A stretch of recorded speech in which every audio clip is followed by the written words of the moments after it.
Welcome back to the garage. Previous video that I had posted, I had an issue with my battery, and the main thing that was going on is that I was losing voltage, or it just kept fluctuating, and I didn't understand why. So I had replaced the battery. It was under warranty, it was free, so I didn't care. Thought that was the issue, and I saw it was all corroded, thought, the terminal on there was bad, or the post was bad. But in actuality, there is another issue. And a while back, I was working on my cats, and I'm not gonna get into any specifics, but I was working on my cats, right?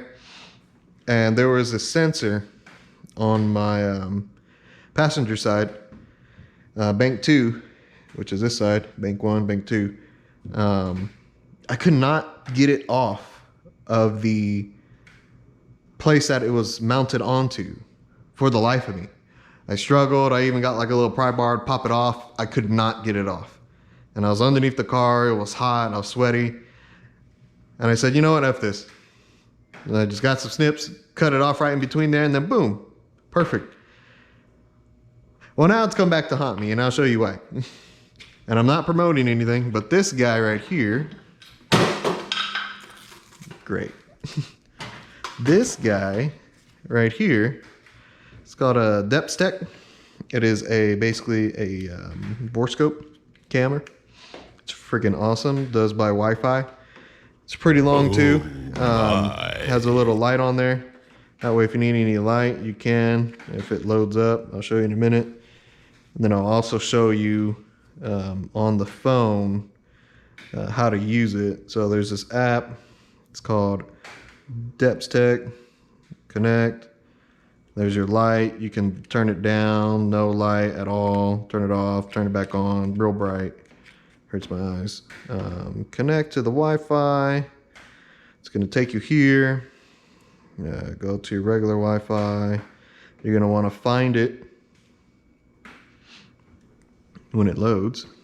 Give me a second. 2 hours later.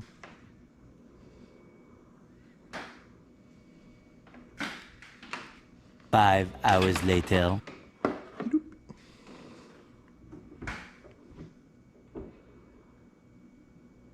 How long is this going to take?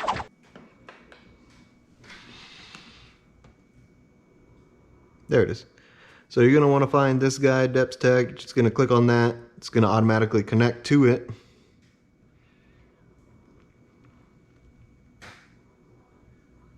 Come back here.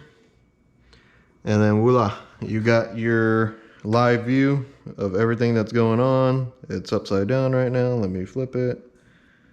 Anyways, so we're going to go over here. And so I did this a few days ago.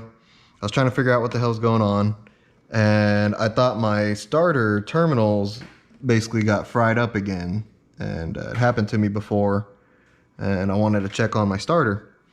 So I went over here, I was looking around, and then as soon as I got to this area, I found my plug, see all that white stuff, touching my cat. And I was like, oh no, I thought I had moved it out of the way. And basically I don't know if you can see that right there, it got burnt to crap. Yep, it's all burnt up. This wire got destroyed. And I was always wondering why it would do that when my car was running. So at first when I started the car, it was fine. Temperature was great. Or not temperature, but voltage was fine. But then whenever I started heating it up, the voltage would just start fluctuating real bad. And I knew it was a temperature issue, and something did not like the temperature.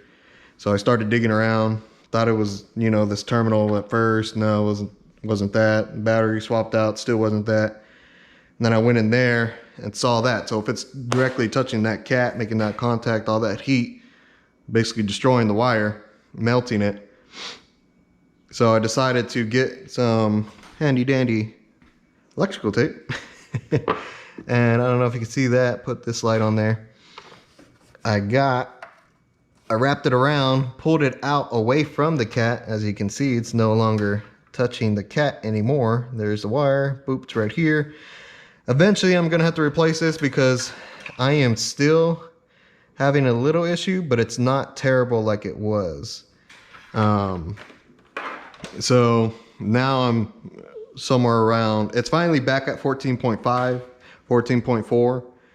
But sometimes when I get to idle, it's at 13.8, which is fine with me because before I was getting into the 12s and that was no good.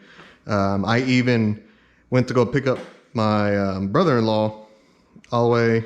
Well, I'm not going to tell you where.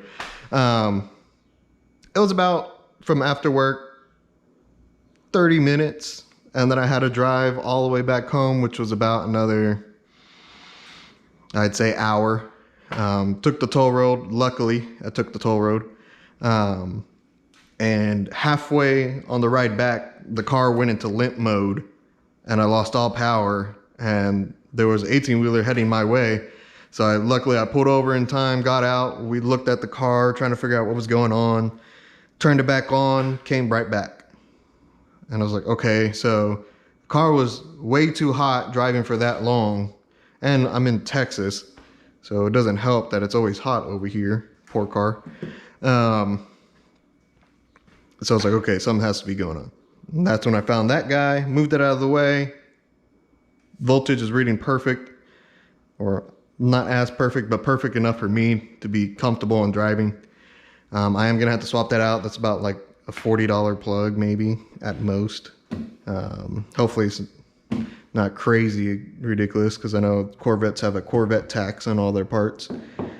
But sorry about that, guys. My camera had died. But like I was saying, it ended up being that sensor that was no good. This guy is pretty affordable. If you want to go check it on Amazon, I can put the link below. Super handy. It's helped me plenty of times, especially like doing attic work, stuff like that. Give it a try if you need a boroscope in your life. But yeah, all I did was just got some electrical tape, moved it out of the way. That's just a temporary solution until I actually buy a new one, so I can get that replaced. But other than that, guys, if you see your voltage drop, check every single thing, anything, especially in a Corvette. Whenever my starter went out, the main thing that I noticed is whenever I click, because it's a push to start, so whenever I click the ignition on, it just went thum. I was like, well, that's weird. And I kept doing it until it finally made contact and turned on. So we ended up jacking up the car, took off the starter, and then the terminal had basically burnt off due to the cat. And as you saw earlier, that cat is super close to there. So eventually I'll swap this out, get some long tube headers. Probably do it from Texas Speed, because they just, like I say, where I'll probably get it from Texas Speed. They're a really good company. I like them. Haven't done really anything crazy yet. I got this Corsa intake whenever I first bought the car, so I got lucky on that. Everything else is for me to do. It's just been constant replacing parts on this that either fucked up or hit and run, stuff like that. But yeah, guys, thank you for watching.